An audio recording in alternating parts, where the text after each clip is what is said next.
మహిళలు కూడా మరొక మహోద్యమం చేయడానికి మీరు సిద్ధంగా ఉండాలి. చేస్తామంటున్నారు, సిద్ధంగా ఉండాలి.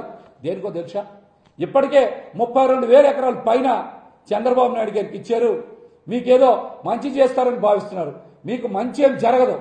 మిమ్మల్ని ఏ విధంగా ముంచేయాలి, మీ భూములు మొత్తాన్ని చాలా మంది తెలుగుదేశం పార్టీ నాయకులకి, కొన్ని బినామీ కంపెనీలకి ఏ విధంగా పప్పు బెల్లలా పంపిణీ చేయాలని చంద్రబాబు నాయుడు గారు ఇప్పటికే పనిచేస్తా ఉన్నారు. రెండో ఫేజ్ కింద మరొక 45,000 ఎకరాలు తీసుకోవడానికి ఇప్పటికే రంగం సిద్ధం చేశారు. మీరు అనుకున్న స్థాయిలో, ఆశించిన స్థాయిలో అభివృద్ధి రాదు, అభివృద్ధి ఫలాలు రావు.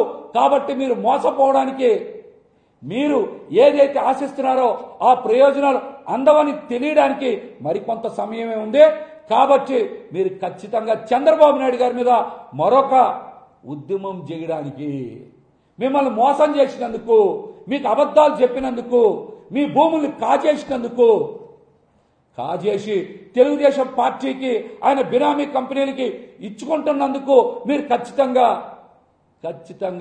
మరొక ఉద్యమం చేయడానికి సిద్ధంగా ఉండాలి. మీరు సిద్ధంగా ఉండాలి. అలాగే రాష్ట్రంలో చాలా మంది మహిళల మీద కూటమి ప్రభుత్వం వచ్చాక చాలా అఘాయిత్యాలు, ఘోరాలు, అత్యాచారాలు జరిగినాయి కదా. వీటి మీద ఎందుకు స్పందించరు? 2 రోజుల కింద కూడా సత్యసాయి జిల్లాలో ఒక బాలిక మీద తెలుగుదేశం పార్టీకి చెందిన 14 మంది 6 నెలలుగా అత్యాచారం చేస్తూ ఉంటే ఇంతవరకు డీజీపీ గారు, హోమ్ మినిస్టర్ గారు, మహిళా కమిషన్ చైర్పర్సన్ రాయపాటి శైలజ గారు కూడా కనీసం స్పందించలేదు కదా. మీరు అంటే దళిత మహిళలు అయితే మహిళలు కాదా? గొట్లవల్లేరు ఘటన జరిగింది కదా. చాలా మంది ఆడపిల్లలు బయటకు వచ్చి బాత్రూంలో సీసీ కెమెరాలు పెట్టారని చెప్పారు కదా. మరి ఆ మహిళల ఆత్మగౌరవం కాదా? అప్పుడు మీరందరూ ఎందుకు స్పందించలా? పిఠాపురంలో తెలుగుదేశం పార్టీ నాయకులు ఆటో ఎక్కించుకొని తీసుకెళ్లి ఒక ఆడపిల్లను రేప్ చేస్తే ఇంతవరకు ఎవరైనా ఎందుకు స్పందించలేదు? మా సాధారణ మహిళలైతే వాళ్ళకి ఆత్మగౌరవం ఉండదా? వాళ్ళకి భద్రత కల్పించరా?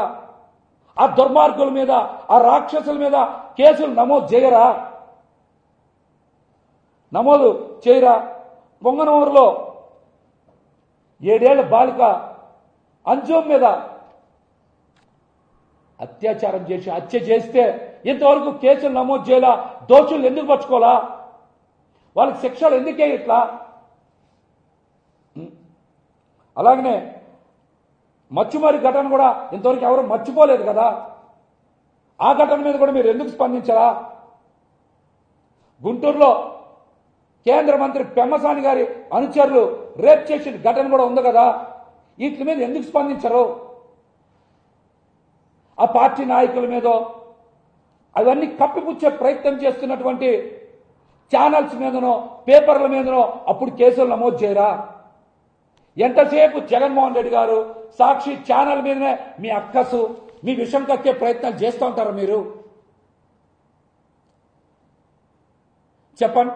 ఈ రాష్ట్రంలో ఇప్పటి వరకు కూటమి అధికారంలోకి వచ్చిన తర్వాత ఎన్ని దారుణాలు జరిగినాయి, ఎన్ని అగత్యాలు జరిగినాయి, ఎన్ని అత్యాచారాలు జరిగినాయి, ఎన్ని హత్యాచారాలు జరిగినాయి, ఇవన్నిటి మీద మాట్లాడరేంటి? అప్పుడు హోంమంత్రి అనిత గారికి నోరు పెగలదా? మీ శాఖను కూడా నారా లోకేష్ గారే చూస్తున్నారని చెప్తా ఉన్నారు.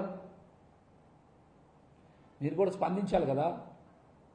2 రోజుల కిందట మరి సత్యసాయి జిల్లాలో మరి ఒక మైనర్ బాలిక మీద తెలుగుదేశం పార్టీ కార్యకర్తలు 6 నెలలుగా అత్యాచారం చేస్తూ ఉంటే మహిళా కమిషన్ చైర్పర్సన్ రాయపాటి శైలజ గారు స్పందించరా? మీరు కొంతమంది కోసమే పనిచేస్తారా? కొన్ని వర్గాల కోసమే పనిచేస్తారా? దీనికి కూడా మీరు సమాధానం చెప్పాలి. ఇష్టానుసారం మీ చేతిలో ఏదో ఛానల్స్ ఉన్నాయి, పేపర్లు ఉన్నాయని చెప్పి వైఎస్ జగన్మోహన్ రెడ్డి గారి కుటుంబం మీద, సాక్షి ఛానల్ మీద, భారతీ గారి మీద ఇష్టానుసారం దుష్ప్రచారం చేస్తే తిప్పి కొడతామని కూడా హెచ్చరిస్తూ ఇప్పటికైనా సరే మీరు చేస్తున్న దుష్ప్రచారాన్ని నిలిపివేసి రాష్ట్రంలో మహిళల మీద జరుగుతున్న దాడుల మీద, అత్యాచారాల మీద, హత్యాచారాల మీద దృష్టి సారించి మహిళలకి రక్షణ కల్పించాల్సిందిగా తెలియజేస్తాము.